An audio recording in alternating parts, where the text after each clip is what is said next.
Hello, I'm Allison, and welcome to another episode of Listen Now, Read Later, the podcast that leads you to your next favorite novel by reading you short stories. But surprise, I mean, not really because it happens every 5 episodes, but today is book club, and so you get a little bit, something a little bit different. And I mean, we did have a surprise this time because this round we kicked off with a bloopers episode, which was a fun little treat, at least for us. I think it was very fun. Yeah. I enjoyed going back. It was also interesting, like, the things that I saved from some of the episodes, I was like, oh, this is only funny to me. But it was really fun realizing that, like, the pieces that were funny for everyone. It was fun to think back on all of the people we've had record with us too, and all the different episodes we've done. And that was like a year's worth, right? Yeah, it was. Mm-hmm. And all the different kinds of episodes we've done. And yeah.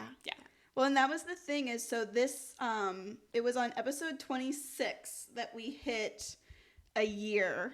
That was 1 day shy of being the exact 1 year Which mark. Which makes sense if we continue to release on the same day. Right. And it doesn't like always fall on the same date. But so it really was like a whole year's worth of cast and crew members. Nice. But yeah, that was a lot of fun. So fun. And then we kicked off for real with If I Were a Man by Charlotte Perkins Gilman, which is, I don't know, to me, having read The Yellow Wallpaper, which is so staunchly feminist, it's interesting. And it's kind of like like everyone thinks of that story as like traditional like feminist story, right? Yeah. And so like it's interesting to read this other story by her that like it's still very feminist. Like it's still making the point for women should be treated as good as men are treated. Right. But this other side of it where she's talking about like the main character is seeing the world in a different way. Yeah. Like it's just a very interesting take to me. It was like, she both was able to, because she was like in her husband's head and even kind of influencing his thoughts a little bit. She was like both able to change his thoughts on certain things while also seeing her own silliness at the same time. Yeah, and like when she starts talking about, she's like, this is the first time I've had a true awareness of money. And it's like, that's something, like, I don't know, the idea of, in The Yellow Wallpaper, of like the healthcare system not listening to women, like that's something that we can still relate to. But it's kind of crazy to think about a stage of life when women just like had no connection to money beyond like this is what I know I can spend. Yeah. Right. You know? Yeah. Like no ownership of it. Yeah, no, that's a good point. I hadn't thought about it that way, but it was an interesting time frame. Yeah, well, and that story came out in 1914. So, that's World War I is happening and it's a very, very interesting time. But I like that we were then able to tie that to a very modern story, The Sun is Also a Star, which is, I don't know, it feels like the kind of book that couldn't have been written 50 years ago. Right. I don't know why that feels so true about that book, but it is very modern feeling. And It is. Deals with a lot of I don't know, similar themes, but in a different way. Because it's about like gaining understanding of a different perspective, but with very different issues and problems. And like just encountering something so different from your own point of view is what we tied together with. But it's very different, like themes of the story, like very different outcomes, very different purposes. Right. well, and it's it's an equal footing difference in the book. Like in the book, I mean, yes, they have very different, I mean, not both of them are going to be deported, but they are more or less coming to each other as equals, as opposed to it being an imbalance of power. Yeah. Right. Yeah. I always just liked how pretty that story is too. It is. I think it's just like really lovely. I always liked that. How do you say her name? Nicola Yoon? That's how I've always said it, is Nicola. That's what I say too usually. I've always liked her chapters are short, which is really nice because you just like fly through it. You're I like, love short chapters. I'll read one chapter. All right, next one. You feel so accomplished. Yeah. And I love that. I love that about her books. But it really fits too, because the whole story takes place over the course of like one day. Right. And so does If I Were a Man. Yeah, that too. And just like, I don't know. It feels simple, but it feels right. And there's so much going on, but they find time for getting to know each other. Like, it's lovely. I really like it. Well, and the thing that's always stuck with me about that book, because Megan and I were both saying earlier how long it's been since we've read it, and I'm sitting here, I'm like, I cannot tell you the names of the main characters, but what I always have remembered is those aside chapters where it's like it shifts to just supposedly a random bystander's perspective, and then we'll move back, or like it has the universe chapters where it's like this is the universe's perspective on what's happening.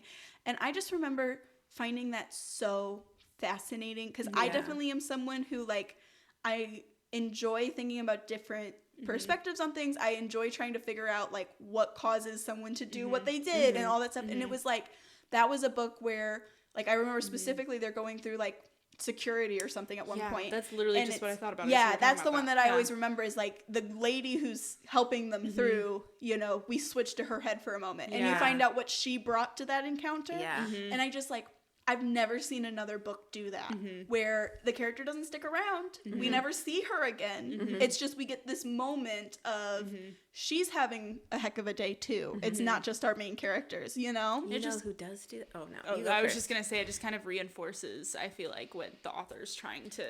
Like, it's not just, oh, this is like a sweet love story. It's also communicating these different themes. For sure. For sure. But you know who does do that? Like, kind of just throw in a random perspective sometime? Another genius, Leigh Bardugo, like in Six of Crows, she'll like throw in kind of a random perspective every once in a while. I think she does it in King of Scars too. Interesting. But it's, you know, it just lends more context to the situation. In Six of Crows too, it's also kind of like, you know, at the beginning of crime shows where you see the like the opening is like, you know, someone gets murdered. Oh, and then like jumps 24 hours. It's a little bit of that too. But just genius writers. Oh my gosh. Random perspectives. Shadow and Bone has been sitting on my bookshelf for like 4 years at this point, and I'm just determined sometime soon to read those books, because I hear such great things. Shadow and Bone is good. Six of Crows is fantastic. And that's what I always hear, is that Six of Crows is what everybody talks about. And I'm like, I know it's going to take me a minute to get there, but I want to get there. But speaking of the crime show thing, I've got to throw in my family's watching right now Peacock's Poker Face, and they do that where every opening, it's a very like old style, like my mom and I keep comparing it to like Murder, She Wrote, except instead of like an old lady, it's, you know, this like lives in her car, sassy, chain smoking redhead. But every episode starts with like, here's how the crime happened. But what they do is they go back then to like, they go back and fill in what you just saw with how she was connected to it. Oh, that's cool. So it's like you see these scenes and she's not in any of them, and then like the next part of the episode will be like zoomed out and you realize she was like standing on the edge, or she was the one who asked that question off screen or whatever. Cool. Oh, interesting. And it really has been throwing me off though, because they do not put 24 hours earlier. They do not put any kind of like notice on screen. It's just like all of a sudden, and it really threw us off the first episode, because all of a sudden my mom's like, isn't that the person we just saw get murdered? And I'm like, no, it must be a different actress who just looks similar. And it's like, no, it is the same person. Because it's like, it just gets to a point where you're like, too many coincidences have happened for it to not be repeating. And so like it took a while to get that format down. Yeah. That's so funny. It's like I'm on episode like 4 now, and I feel like I finally am like ready for it now. But the first couple episodes I was like, what is happening? Are we doing this again? Right. It's like I really like it now that I know what's happening. Right. That's so funny. I think that just shows how interesting being able to find a different perspective is. Like these two stories are examples of that in the show, and Six of Crows. I was fascinated with it. There was a couple of times in like creative writing classes, like I think one time I wrote a story where I like did like hours since something happened, and I started at 24 and went down to like the minute that happened, and I like did the whole thing backwards. Oh, fun. Or I did one. I think I read The Sun Is Also a Star senior year of high school. Yeah. Because I was thinking back to a different story that I wrote where I wrote it like kind of from the universe perspective. I think because I liked it so much. Yeah. And The Sun Is Also a Star. So yeah. It's just a really fascinating. I don't know. It's always fun when you're like, oh, what would the story be like from that angle? Yeah. You know? I love that. For sure. That's been something fun with the book I'm working on is like I like to describe it as take the Lunar Chronicles but flip it around. So it's like instead of adding a fairy tale each time, I'm starting with all of them, but like they'll get their moment as the series goes on. That's nice. And I'm like, the longer I work on it, the more I'm like, I understand why Marissa Meyer did it her way. But when I was like doing early drafting, I had to like lay out all my, like points or my beats and be like, okay, whose perspective is most interesting to have this? Because I'm like, if all the chapters are going to change. Yeah. And so it's just really interesting seeing people pick what perspective will work best and what will be most interesting. And, But yeah. And I mean, perspective is also big in our next episode because with Desiree's baby, that's not a tethered perspective, but we really are following Desiree up until the very end.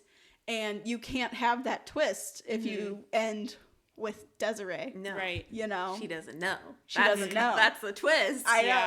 Well, and also, I mean, like, I don't know how you guys read the story, but I read it as she dies. And so. Oh, really? I mean, I don't know about you, but like, so they say she walked off into the fields and she did not take the path that led home. And so, and then they say she was never seen from again. So I always read that as like she just chose to die rather than to live the life of a mixed-raced person in the antebellum South. But I don't know. I mean, I've heard some people say that they don't read it that way. Doesn't she bring the baby with her? Yes. Yeah. Yeah. But she just walks off into the bush barefoot, Yeah. I can't remember. I feel like I came to that conclusion one time, but then a different time I was like, I don't know, maybe not. Yeah. Feels kind of like ambiguous on purpose, too. Yes. Like, well, and it adds to the gothicness. Yeah. Like, does she just go and die somewhere mysteriously, or does she I don't know, go make a life for herself? Right. Yeah. Well, and it's also just like, I mean, there's also the fact of she could have just left town, because it's like just because you walked off into the woods, it's not doesn't mean that you waited to starve, you know. But and that just made me think of how many different types of gothic there are, which is what I wrote my recommendation about for this one. But it's just fascinating to me. I don't know how many different like genres of gothic there are, because I think when you like first study gothic literature, you think about gothic literature, you think Edgar Allan Poe, you think Castle, you think Dracula, you think Dark and Stormy Night. But there's so many ways to create like a dark and spooky atmosphere. Yes. And I adore the like Southern Gothic. Southern Gothic, so cool. Yeah. In Desiree's Baby, because that is a really scary time. Yes. And I love. Well, and also that they make the fear out of, like, I love her reaction to, they have a line that says something like, her husband says she's not white, and there's this sentence, real simple, that's just like, Desiree realized everything this would mean for her. Yeah. And then she just freaks out. And, like, they make this, Kate Chopin doesn't even lay out on the page what that means. It's just that it's so ingrained in that atmosphere that you can just feel how bad her life would become, and it also really, even though the story is not about a slave, it really kind of shows the horror of that experience in a way that kind of subverts the way we normally do that. That's what I really liked about it, is kind of showing like people knew how badly people were being treated, but they chose to either ignore it or brush it aside, or just say that's how things are until it was possibly something that could happen to them. Well, it's like and that even at the end for his realization, it's like, oh, no one's gonna find out about this. Oh yeah, he's gonna make sure. But it makes me, the way you phrase that makes me think of that. It's like from a sermon from someone in Nazi Germany where he says first they came for the Jews and I was not Jewish, so I let it, so I didn't do anything. And he's like, and then he came for the communists, and then he says, at the end, but then when they came for me, no one was left to say anything. It gives you goosebumps. Absolutely. Yeah. That's kind of why I like the ending too, because I feel like if you knew what happened to her, it would take away from it. Yes. Because it's kind of, I feel like that's going to haunt him. Right. Yeah. Well, and this has happened with both Kate Chopin stories we've read, but it's been so fun watching someone read it who hasn't read it before. Because both times, and they've both been the same person. It's been Michaela all the time. But just like hearing that, like catching the voice as they're reading the story and they're reading the story. And when you're narrating a story, you kind of get focused on the words and you're not necessarily, and just seeing that moment of holy crap,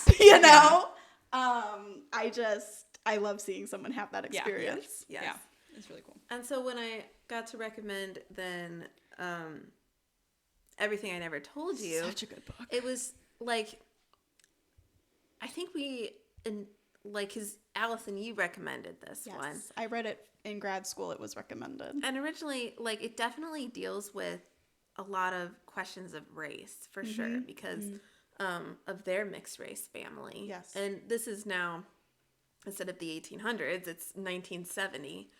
But it's definitely still so prevalent. Yes. But it's also, it's interesting how that becomes also just a piece of like family drama and family. Well, and I don't know, like tension. Yeah, family tension. Well, and like I feel like part of where you're going is that book is so focused on like how secrets can cause such harm later on, and with a story like Desiree's Baby, it's so easy to analyze its setting. It's so easy to look at the discussion of racism that's happening that you really can forget to consider the fact that just because her husband refused to acknowledge this secret, she potentially lost her life. Yeah. Which is something that happens. Right. That is Everything I Never Told You. Yeah, you're so right. There's so many more connections than I ever expected. I guess the other thing that happened when I read Everything I Never Told You is I don't think I really knew what I was like gonna be reading when you recommended it to me. It's a hard book to pitch to someone because it's really hard to not spoil things when you're explaining it. Yeah, it's one of those things that like you're reading it and you just can't stop. Yes. Because it won't let you. Like you keep reading these hints of things that are going to come up soon. Well, and you're like, well, I have to know what the heck they mean by that. Right. And it's kind of like Jane the Virgin, where they're just such a master of the last thing that happens, is going to be the start of the next thing. And you want, because the thing that I find so fascinating, beyond just the fact that the story is wonderful and Celeste Ng is an incredible writer, that book, every time it felt like the last sentence of one chapter directly correlated to the first sentence of the next chapter. There was never, even if you were moving in time or perspective, it was like a word would follow or the structure would follow or something. And it makes it impossible to put down. Yeah. That's really interesting. It was, that was really cool. I was listening to it, which was really haunting. Yeah. I felt like, it was like echoing around in my head. No, I was listening to it while I was like grading papers at my desk during my having a time. crisis. Yeah, it was, and like driving to school in the morning in the dark, Yeah, well, and it's an emotional read. It really is. So it was really cool to read. I did really enjoy it, and I thought it was. And then I was like, this is going to be a perfect fit, and I really liked writing the recommendation for this one came like really naturally and really easily, which was very helpful. I love it when that happens. Yeah. No, but I do feel like as we've gotten the knack of this this podcast. This relationship we're in. This little podcasting throuple. I of course, when I'm putting the episodes together, hear your recommendations. And I just feel like, there's been some where it's like, yes, Teresa has hit her stride. Yeah. And it's so fun. It's just essay writing, and you're doing really good with it, though. When you've got a spark, you know, like writing the essay in college about Protestant versus Catholic dragons was way easier to write than the essay I had to write about like Tale of Genji for World Lit. You know, like just sometimes you know where you're going. Yeah, right. Sometimes it clicks. Sometimes and sometimes you're just so interested and fascinated by it that it just like comes out. You know. Yeah. Yep. And every once in a while, my like inner legit secondary literature teacher comes out. It hides a lot because a lot of times I'm like, all right, everyone, let's talk about how to read words and write sentences and what's a verb, what's a subject. But every once in a while, I'll be like, let's talk about theme. You know? Yeah. And I don't get to do a ton of that this year, especially, but like, I guess this is where I get to have that outlet. Yeah. Yeah. Well, and I mean, that's the idea, the core of all of this is this idea of these, not just theme, but also, you know, character tropes and plots and writing techniques that have just transcended time and place and culture. And I just, you know, the value of the arts has really been on my mind recently. And I just feel like that those are the kinds of things that show the value of the arts never goes away. That it is consistently always important. Yeah. Including when it's just making you laugh. Yes. Like The Transferred Ghost. I love when we get to pull out a lighthearted story. Absolutely. Because I think I talk about it in the Everything I Never Told You recommendation. I talk about how, like, you know, the feeling of, like, horror and fear are easy to shock and create sudden emotions. And so a lot of short stories do that. And I understand why. Because it's like in a short amount of time, you can do that quickly. You can build that quickly, especially from familiar settings. Right. But I love when you read a short story and it gives you like good, like happy feelings. Yeah. Because that's a lot harder. It's really hard It's to really connect not to that characters common. so shortly. And it's hard to I don't know, build up to a happy ending that doesn't feel like overdone or cliche. Right. Well, in this story, like, this story is so quirky. And at we times, love a quirky story. We do love a quirky story. But I mean, at times it feels like it's melodramatic in some of the dialogue and stuff. Melodrama is so fun to make fun of, though, you know? But it's like somehow he managed to like weave that melodrama in there without making the story like become secondhand embarrassment or without making it something that it's like, oh, we're just laughing at it. It's like, no, you are enjoying this with him, you know? That's But I always loved, you know, we organize our episodes on a Notion page and I get to pick a photo for each episode. And for this photo, Unsplash graced us with a dog and a ghost costume, and it just felt like it was the exact right vibe. That is the vibe. So I've just like, I've had that set for a while and I was like, finally, we're here. We get to do it. It works for the vibe of the love of my afterlife. It really does. It really does. The guy is the dog in the ghost costume. He so is. I could definitely see that. Absolutely. Absolutely. That's such a good book. We love a rom-com. We're rom-com girlies. We really are. We stay with our microphone propped up on 3 Emily Henry books. Yep. That's the 3 most recent ones. Nothing is more us than that. Yep. And Love in My Afterlife. A fun rom-com. It was very fun. First of all, I love the cover design. Oh, it's so cute. The pastel. I remember the first time I saw it in a bookstore. I was like, I need to read that. I don't even know what it's about. This is another former book club read, right?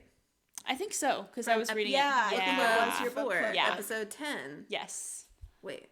No, this is episode 20. I forgot about the renumbering system. Yeah. Notion only lets us number up to 10. But it's so cute and so fun. It is so fun. The pastel and bubble on the front, I was like, what does that have to do with the afterlife? But it's because she wakes up in a laundromat, and that's the afterlife setting. Her like waiting room. A pastel laundromat, not just so like funny. A normal one. That feels very like Good Place coded. It definitely was. I definitely feel like this was inspired by The Good Place. Yes. It was just very fun. Yeah. And I could like kind of, you can tell where it was going. Right. You know who's going to get together in the end. Maybe not from the back cover, but like minutes into the book. You can kind of tell. Yeah. But it's about the journey, you know? It is. It's so about the journey. And you get to like watch her, if I'm remembering right, this is the one where she kind of like, it's been a minute since I read it. Mm-hmm. This is the one where she kind of like learns things along the way, right? Is this one where she doesn't really have a lot of friends? Yes. She like kind of lives a solitary life. Yes, and she chokes on a microwave hamburger, which I guess is something you can just buy at a gas station I don't even know. In London. I was like, you can't just buy a frozen hamburger. I just kind of accept things in British books. Yeah. I just don't question That's so true. They could tell me so many things. And I would just believe they were true. The slang, like, I'm just like, yeah, it must be British. Yeah. It is a delightfully British It is book. very British. I love a British rom-com. Yes. You know? Yeah, you get to watch her like grow and gain like a community that she didn't have before, and it's not just about the romance; it's about like all of the relationships. Another part that I really like about it too is like it's not that she didn't have these people before; right? They were always there. Oh, she just cool. didn't lean into had that. to see them, you know, which I guess is a little spoilery, but I feel like it's not that spoilery. Yeah. And I really like that. Yeah, that's it's a like really her good learning life to. lesson. Yeah. She's like leaning into the people that she kind of took. I don't know, for granted. The people who really cared about her, and she like just couldn't see it. Yeah. And all she had to do was like put in a little bit more effort. Yeah. And suddenly, she had this she's really like awesome this thriving. community. Yeah. And so that, you know, that was also a great addition to the story. And absolutely. It does. Awesome. It fits very well with the afterlife piece. Yes. You know, like what's of value in this life? Right. Our relationships with others. What a surprise! Yeah, absolutely. Yeah. Well, and that kind of calls back to Midnight Library. It does. Yeah. Very cool. Yes. Very cool. Definitely some connections there. Definitely the afterlife vibe. Yeah. I love that. That's a good book. Well, our last episode for this segment was not a happy story.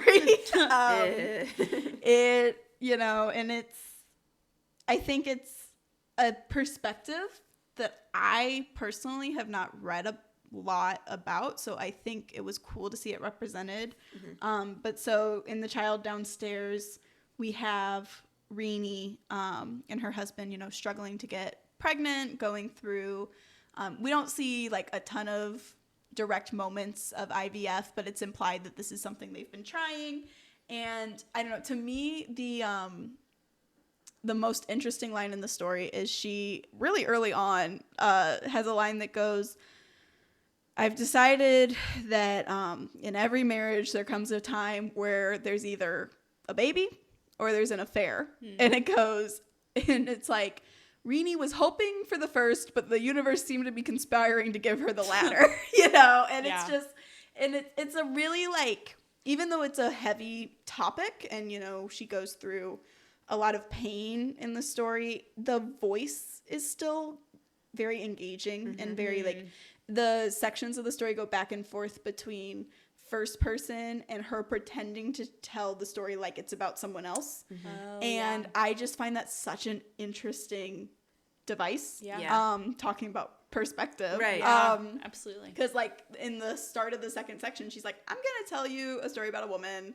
Her name is Renee. She's like, that happens to also be my name, but that's not important, you know? And it's like, and it's just, I don't know, it's really interesting. And I found this book in it's actually in the same, I found this story in the same book that we got, I'm blanking on the name of the story. Oh, Signs of Life. That's what it was. In episode 11. This is from the same book, which it's a book on writing, written by a guy who taught writing classes, taught MFA students. And he has like collected a bunch of stories, some by his former students, some by other people. And then he's like analyzing them and going through what makes them a good short story. And it's like, it's not a place where maybe you would expect to find like a story that you would be like, wow, this really like stuck with me, because it's like it's a educational book, you know. It's not but those were both just such fun and like, I don't know, just really interesting perspectives and cool stories. Yeah.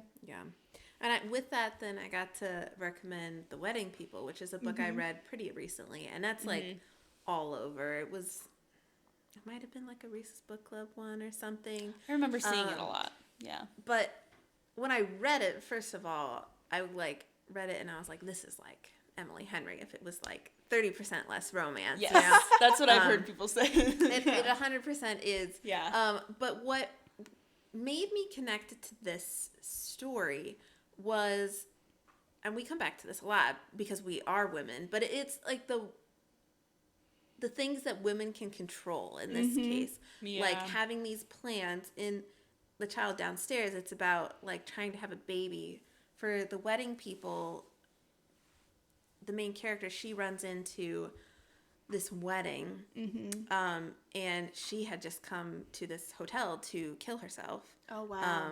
Because she thought it was a beautiful place. But she gets like drawn into this wedding, and then the bride like basically like tells her, you can't kill yourself, you'll ruin my wedding. Oh my gosh. And like she's just like huge personality, and it's a very expensive hotel in the Northeast, and she like draws everyone in and makes them all part of her story, and she's trying to control all these elements of her wedding, which like having kids, like your wedding is supposed to be like, I don't know, this perfect thing that you were supposed to have. Yeah, milestones. But ultimately it's not something you can completely control. Like a marriage specifically is out of your control in a lot of ways. So I don't know. I thought it was it was a really good book. I really enjoyed the story. The characters were super interesting and really well written. Yeah. Well, the whole dynamic and just the way it all unfolded was really interesting to read. But that's awesome. I don't know, connecting the two, because we took a while to find a book to recommend with this story. I don't know, it was kind of a fun connection to make because it wasn't like super obvious, right? Yeah, but I do think you're right that is something that I think we all find frustrating at times, and I think most women do, that like there's so many parts of life that we want to share in that it's not just up to us when it happens. Yeah. You know, it's like you can't just get married of your own, you know, volition. You can't go to marriage college, you know, and like do the 4-year degree and then you're married when you get out of it. That's not how it works. Right. You know? Like you have to find this willing participant. Yeah. You know, there's more than one like factor in it. It's not just you. Right. And like same with having a baby, you know. There's lots of moving pieces in both of those situations. Yeah. And I think, you know, us strong, independent 21st century women, we like to be like, no, we're just going to do the thing. We're going to get it done. And it can be humbling and frustrating to be reminded that you can't do that for all things. But I think it's also like, you know, there's that age old, we read to know we're not alone, right? And like, these are stories that are showing a piece of experience that maybe doesn't get talked about a lot, but it's important to remember you're not the only one going through them. Definitely. Yeah, absolutely. So it's you're right. That's a good part of reading. I like that a lot. Well, speaking of reading, what are we reading now? Rock, paper, scissors. No, I'm just kidding. I am currently reading People We Meet on Vacation, which is Emily Henry, and I've read it before, but it was a long time ago. And I say a long time ago, I mean like when I was still in college, you know. Yeah. So long ago. And I have this thing where I like cannot remember the plot of books. Like I've read the Harry Potter series like 3 times, and every time I get surprised by things that happen. I love that. I just don't remember stuff. Yeah. I think it's because I read too fast or something. You also read a lot. Exactly. Yeah. So I'm reading People We Meet on Vacation, and I'm like, I've never seen these people before. I've never been to this place before. You got to refresh your memory for the movie coming out. I know, exactly. Oh, when does it come out? Oh, I don't know. I just remember they were filming. Did they that's exciting. Yeah, I was going to say they they've cast been it. filming. Okay. Yeah. So I remember before I read Book Lovers, I think I'd read just People We Meet on Vacation and Betrayed. Mm-hmm. People We Meet on Vacation, I remember liking it more than Betrayed, but I don't remember why. Blasphemy. Well, and so this is what's really interesting to me is it feels like another Songbirds and Snakes situation for us, because I read People We Meet on Vacation. It was like my first book of 2025, and I was like, I adore it. The only thing that wasn't 5 stars for me was it felt like the ending was kind of rushed. And, you know, I go on Goodreads to mark that I'm done, and of course I see Teresa's review, and she's like, it was fine. Pretty sweet. I said it was pretty sweet. So this was at the very beginning of me like reading romance too. Okay. Like this was one of the first ones I read. I've been reading. You also read Book Lovers before it, and I know that's one that you really liked. I read Book Lovers after. Oh, okay. Maybe not. Book Lovers was the first Emily Henry book that I was like, oh, I really like this. Yeah. Okay. Because I didn't really love Beach Read or People We Meet on Vacation when I read it the first time. Well, that but was what I was just wondering. Didn't really get the vibe of the genre yet. Yeah. Because kind of have to feel out what you like. yeah, I didn't can get know. that. I read. Yeah, I think I'd read like just a couple of Christina Lauren at that point, maybe, or something like that. I don't think I'd really read very much, and I just didn't get the hype. Yeah. And I didn't. I don't know. I just didn't. So do you feel like now you would give it more than 3 stars? I don't know. I think so. Yeah. I'm like 3/4 of the way through it, and I'm really enjoying it this time. So I don't know. It's just weird to. Maybe I just understand the books more now than I did. And Emily Henry, to me, other people might disagree. I feel like she's less rom-com-y. Yeah. And more of like straight up romance with like undercurrents of like personal. Yeah. She does situations. get very It's funny, less like though. lighthearted. That is the most lighthearted People We one. Meet on Vacation is very lighthearted. Yeah.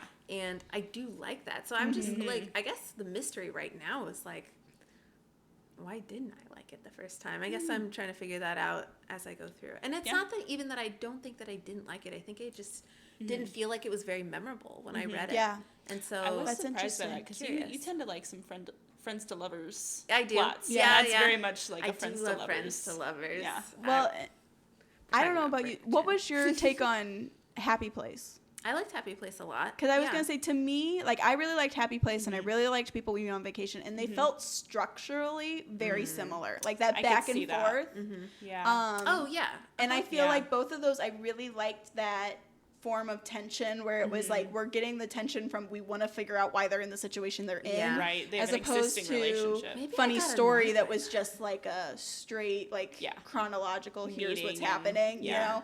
I just, like, not that I didn't like Funny Story, but both of those, I feel like that kept me going, or, like, hooked me quicker. I Like wonder, you connected with the it. other Yeah. thing is, Yeah. I listened to People We Meet on Vacation the first time, and this time I'm reading it. I'm wondering if, like, It's hard to connect listening at 2 to times it, I was speed. like, oh, why are we, like, going back and forth all the time? Yeah.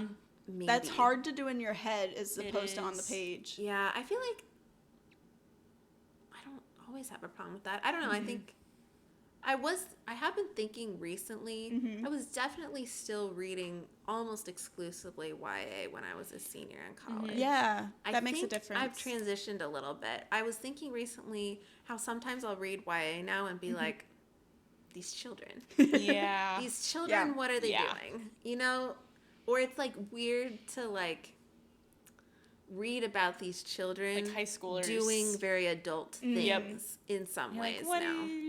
I definitely, the older I'm getting, I cannot handle protagonists under 16, I don't think. Like, unless Yeah. it's a really good book. Like, you know, there's exceptions. If it's a very like, teenagery. Yeah. but it's hard. it's it's more the angst. Yeah. It's more the, like, I can handle, like, sarcastic. I have a really hard time with, like, the world is against me. Yeah. And I just, no one understands. Yeah. You know, like Right. that. I have a really, Yeah. you tend to get that when you get those, like, 13, 14, 15 protagonists. Yeah. Definitely. And I I'm really, not like I other struggle with that. girls. Yeah, it's Oh my like, gosh. but also a lot of the YA that I think I read anymore is often set, it's not contemporary YA. It's, you know, like if you, and Yeah. when you read a Yeah. fantasy YA, a lot of times it's a world that teenagers are different than 21st century teenagers. That I find a little easier. I did read a decent amount of YA this past couple months because I was taking AR tests and I you know, it has to be within that age range for that to have a test. So I definitely still read some good ones, and I'm literally blanking on Throne of Glass. Oh yeah, like the characters are older, right? But she's 19 still. I think in the last book, that's still a teenager, right? Technically, well, and she starts in the YA age range, right? Exactly. So, and I read What the River Knows also, which was really good. That is a beautiful cover. I've been wanting to read that. Book. Have you read any Rebecca Ross before? Just Rising? Or you read Divine Rivals? I've just read Divine Rivals. It's very Rebecca Ross like. Okay. I need to read something historical fantasy. Oh, have you not read Divine Lovely, Rivals? beautiful writing, just like that soft. See, and I saw the second cover, and it was like just as beautiful. Plus, it has the word library in the title, and I was like, oh, I really need to read this. It's like Indiana Jones if it was like a ritzy young woman. I love it. I'm sold. And it's actually really good. I think the main character is like a little dumb, but like other than that, sometimes they are. I really enjoyed it. Okay. So that's definitely on my list. Yeah. But sorry to rewind. Yes. I did finish Throne of Glass. Nice. I finished it. I did it. I finished Tower of Dawn. It was actually really good. I'm gonna spoil it a little bit for you here. Not a whole lot. This is not that spoilery. Okay. If someone gets it spoiled and then has to read the whole series, they probably won't remember. Yeah, this is true. It's not really spoilery. You start reading this book and you're like, oh, I know where this is going, and it's so nice. Kale meets a new love interest in this. In the Kale book, or in the Kale book? Okay. And not only do I love her, but she makes him more interesting. Like a million times more interesting. Nice. Which is really good. Yeah. Because I didn't think he was interesting at all. Right. I remember you being like, why do we have a whole book? Yes. So that was good. Then I'm finally like, it's time. I order Kingdom of Ash. It arrives. I start reading. I feel like I never put it down, but it takes me like 3 weeks to read because it's literally 1,000 pages. But it didn't, like, as I was like sitting at page like 600, like, oh my gosh, I'm over halfway done. And I was like, I don't want to be done. You know? Like, it just, it all comes together. And you can just really appreciate how much you how much time you put into it. I love that. And even after I finished, I was like, what even really happened in this book? Like a lot happens, but not even that much happens. But you're switching perspectives constantly because she has 1 billion characters that you care about in the series at this point. But it does, I feel like it ends pretty well. It's almost like the ending almost felt it was enough. Like, I am satisfied with the ending, but as I was reading the last couple of pages, I was like, is this really going to be it? Like, after all of this is it? Yeah. Like, I think it was good. Like, I like the ending, and I am satisfied with it. It was kind of, like, crazy that it was over. I was going to say, is it kind of one of those things, like, you've invested so much time, you know, like, kind of like those, like, when you're watching a show that has like 10 seasons. And it's like, okay, I've invested years of my life to this. I think that's it. And it's, you know, there are so few TV shows that have like series finales that you're like, that was good. That was perfect. You know, so few of them. And I think maybe that was it too. Like, I did like it, but I was like, I cannot believe that this has an ending, you know? Right. So it was cool to get to be part of that. And I finished that book and I was like, if I don't find another book to read right this moment, I will be book hungover forever. Like, I will not find another book to read because it was just like so all consuming because I picked up Queen of Shadows and was like, I'm going to finish this series like near Christmas time. And then I read it over Christmas, and then I flew through Empire of Storms, and I went out and bought Tower of Dawn, and I read that one fairly quickly for me, being such a long book too. And then I bought Kingdom of Ash and read the whole thing, and I was like, if I don't find a book right now, I won't read books anymore. I'll be like, and I'm in this reading race with my children, and my students, and you've got to give us an update on that because, like, you know, early episodes we were getting. Yes. So the like points competition, the teachers actually won fourth quarter, which I find really surprising because I've had the reading race going on with my 6th and 7th graders, and I was like, how did they not get like 1,000,000 points this quarter when they were all trying to beat me? But I did read like 11 points or 11 books this quarter, which is might be the best I've ever done at the reading race, actually. Nice. Okay. Despite the 1,000-page book I read in the middle. Yeah, that's impressive. As of today, so the reading race is going to end on Friday. As of today, I think I might finish People We Meet on Vacation by Friday. I think I probably will. And if that's the case, I still think all of the classes are going to beat me except for one. Oh, wow. That's a big change from the last time you did this. Last year, neither 6th grade did it. This year, I think both 6th grades will. Nice. And one of the 7th grades is killing me. Wow. And the other one isn't even close, which is kind of crazy because there's a lot of readers in the class that isn't even close to beating me. And they're kind of like trying to rally a little bit. I wouldn't be surprised. They're like, we don't want to be the only ones that don't get the extra recess and the pancakes. They were like, if we read a lot of books ourselves, can we still have pancakes? And I was like, no. It's a whole class reward. You all have to do it or you all fail. Like, that's healthy peer pressure. Yeah, healthy peer pressure. Exactly. No, but I like that seeing the other classes win gives them another layer. It is. Yes. Like, every year when I introduce it, some of the kids are like, I hate reading. I'm not going to read. And I'm like, they're not going to care about this. This isn't going to work. They're not going to read. And then they all come in with like 10 books. Now, they're in 7th grade and they're reading I Survived, which is well below their level. But I am just too happy that they're reading a book. That's a victory. That I just, I take it. No, it's the truth. This quarter. It's the truth. And it's great. So it's really fun to like just engage with them about reading, and I like the competitiveness. I like to be like, you guys better read some more books because I'm beating you. That's awesome. I love that so much. Yeah. That's great. That's great. Fun. Well, I am about to start my own crazy long... According to Goodreads, it's 600 pages. This book looks a lot longer than 600 the pages are really thick. Is it like deckled edges? Not that I remember looking. I haven't opened it yet. Looks thicker. That could be true. Not true. Totally. You think it has like bonus content or anything? That's like a possibility because I bought the Barnes and Noble edition. Oh. So it's but I mean there shouldn't be that much bonus content. Like maybe 20 pages. And like it's a hardback, so that's gonna make it a little thicker. But I mean this book is huge, and I feel like I have read 600-page books before and not looked at them and thought that is huge. Like this looks more on par with like. I don't know if you guys ever have seen a physical copy of The Host by Marissa Meyer. Yeah, it looks more on par with that, and that's like over 800. So I'm like, I don't know that I believe Goodreads right here when it's saying 600 pages, but we'll see. But I am talking about the final installment in the Powerless trilogy by Lauren Roberts. It's called Fearless. Kind of snuck up on me. I read the last book pretty close to when it came out, and I guess a year has passed. Wow. It doesn't feel like it, but I'm me sometimes. I'm very intrigued to see how this ends.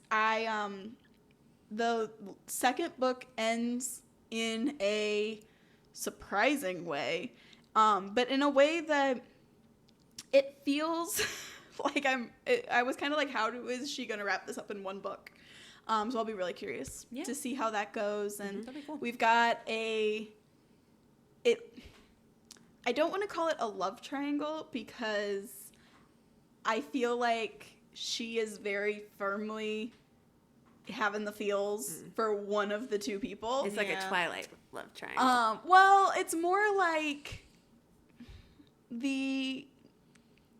in the first book, you felt like maybe there could be a love triangle. And then you were like, nope, it's just going to be enemies to lovers. In the whole second book, you're like, we're focused on this whole enemies to lovers thing. And then at the very end of the second book, the other guy comes back with a very unexpected proposition. And this, you know, this second guy has a lot of power. And so it's like, it's one of those things where it's like, is she gonna, it almost feels like it's more gonna be like, is she gonna choose true love or is she gonna choose like easy survival? Like that's where like a have you ever read Shatter Me? I've only read the first book. Okay, then never mind. Yeah, I was like, I don't remember or her other series that she has too. Yeah. She's like, I actually don't know if she ended up doing this in the other series that I was reading because I never finished the last book, but she's like kind of famous for like building up a romance and then like introducing a new character and everything's different. So it's happened more than once. Is like it's not a new character, but it's kind of one of those things where it's like, and the way I was reading it, it was very like ambiguous what we found out because this character was mostly off screen for the second book. Sure. And we get like a few ambiguous moments and it seems like he's being manipulated. And so it's one of those things too where it's like, you know, in the first book you thought maybe he had some feelings, so it's like maybe those feelings have been turned into something twisted, but also like, so I'm just really curious to see what direction it'll all go because of course both love interests are brothers. Of course. So that always adds a layer. I was about to reference another book that you definitely haven't read, but it's fine. An Anna Bright book, The Hedge Witch of Fox Hall. Well, my brain went to The Summer I Turned Pretty. So see, I'm still thinking Red Queen comparisons. That too. So I'm just really curious to see where it'll go. And but yeah, I have been waiting because I know it's really long, but I have a feeling I'm gonna want to just know what happens. Yeah. So I've been waiting to start it. Until I know that I have like a few days set aside that I can like give some time really get to into it. I love that. And it's like, should I put a few days aside? No. Like, do I have other things to do? Yeah. Yes. But I'm just gonna do it because I want to know. Yes, absolutely. I love that. definitely. Yep. What about you, Megan? I've been reading. I've been listening to Everything Is Tuberculosis by John Green. I've been really liking. I've been trying to read more nonfiction. I love that title. It's great. Does he explain it? Because I feel like I have seen like random clips of him talking about tuberculosis being everywhere, but I've never fully grasped the plot. It's kind of like the concept is like the title's fitting, but it's hard to explain. Okay. It's the way that disease is kind of like woven throughout human history is really interesting. Everything is tuberculosis. It's like everything every time comes back to that. You know, not really. Interesting. It's not that everything comes back to it, but that's like. Is it like everything's affected by it?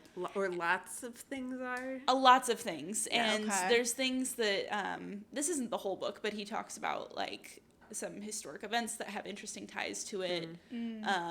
But also it's just kind of like the way that it plays into,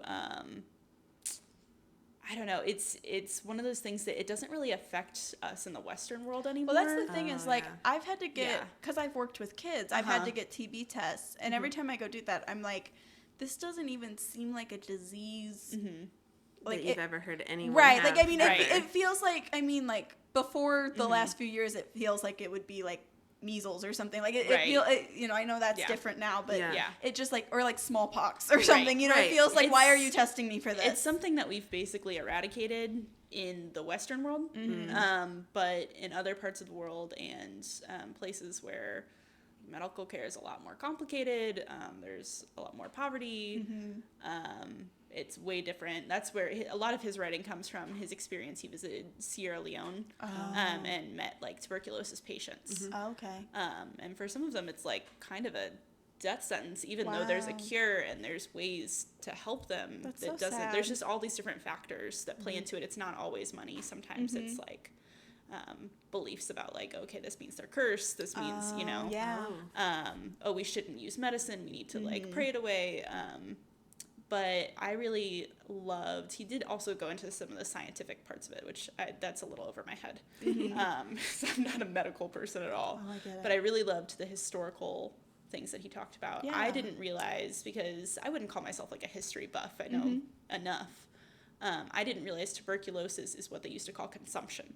Yeah, oh, okay. I was going to say something like that, but I didn't want to sound dumb. I always get it all confused in my head, but that makes sense. Like the whole coughing blood into the handkerchief thing, the image of like when we think of like a Victorian child, or like when people are like, Timothy Chalamet looks like a Victorian child. Like that's... he just has tuberculosis. He looks like he has consumption.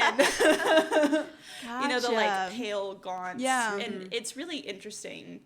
This is what kind of got me interested in it, is I've seen talk about that with like the art world and literature and beauty standards, is to see how it went from like this romanticized disease and like associated with artists and like the like tragic romantic take me to the lakes where all the poets went to die, like that kind of vibe, to then it kind of became, like, as people understood more about it, like a social curse. And we don't think about it anymore, but in other parts of the world it still really affects them.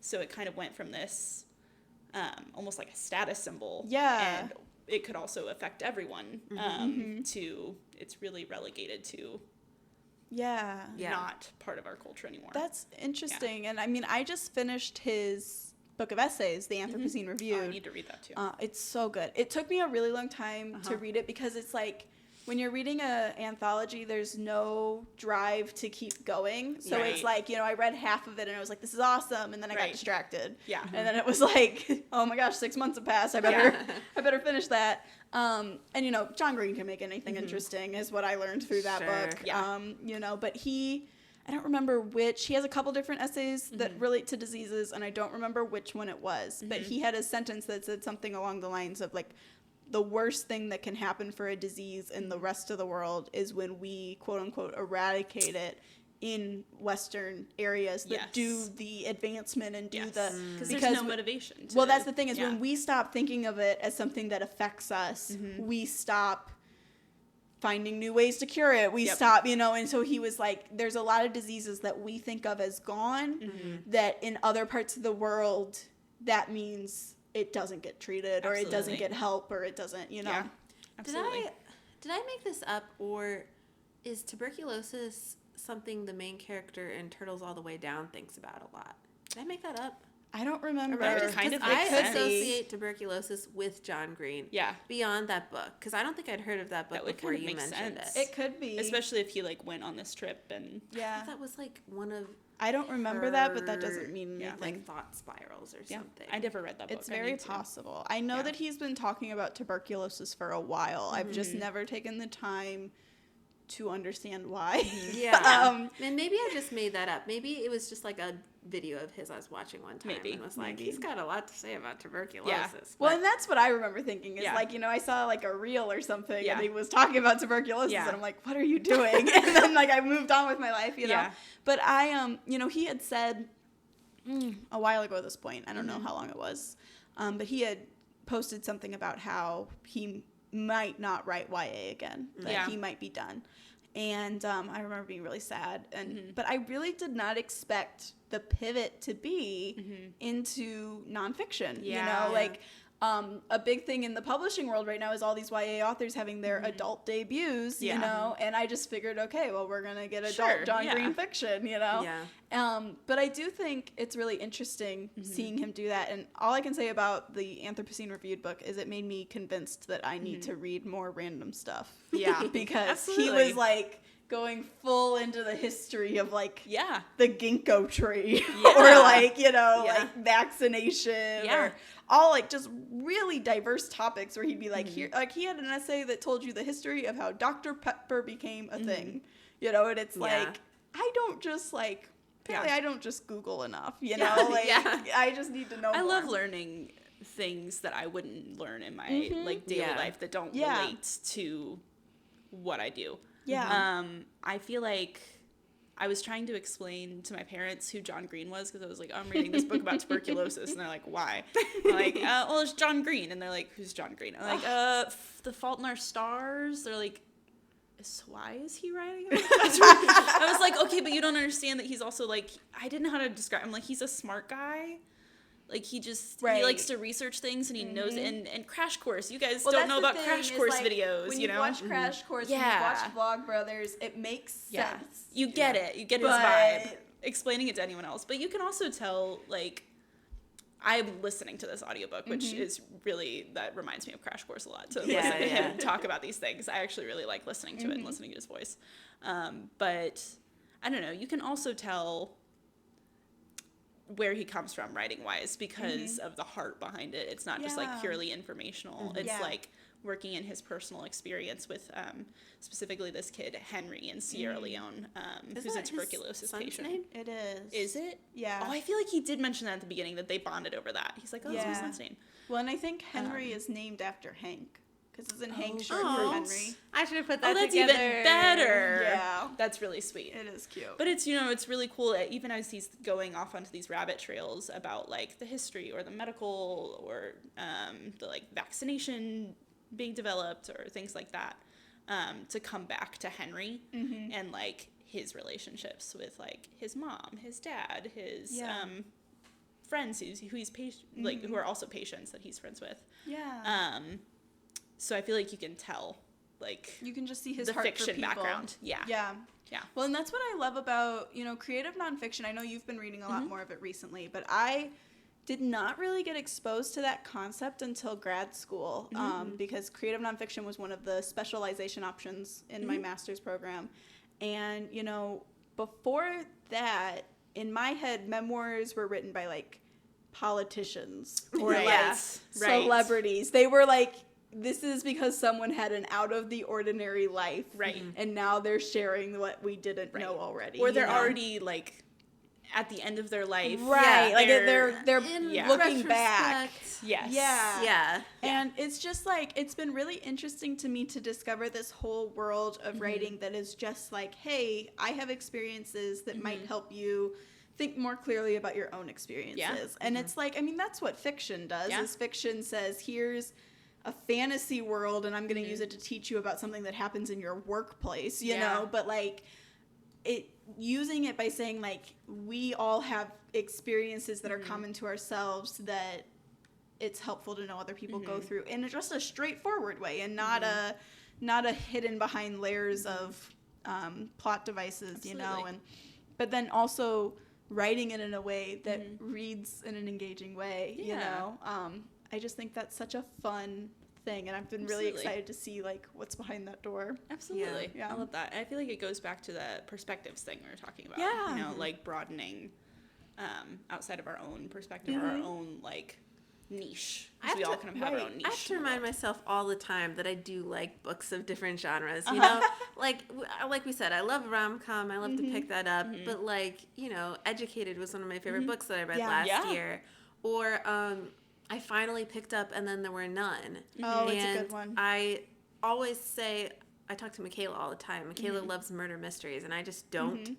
But I really liked that one, and I read it so fast. And I do like those things. It's just, reminding myself that I do. Well, and that's the thing, is I feel like it's so easy to get on a train where it's like, okay, so I read this, so then people recommend you read this, or the author has this other book, or and you just like I know when I read my first Emily Henry, I was like, give me more, I was like, give me another Emily Henry book.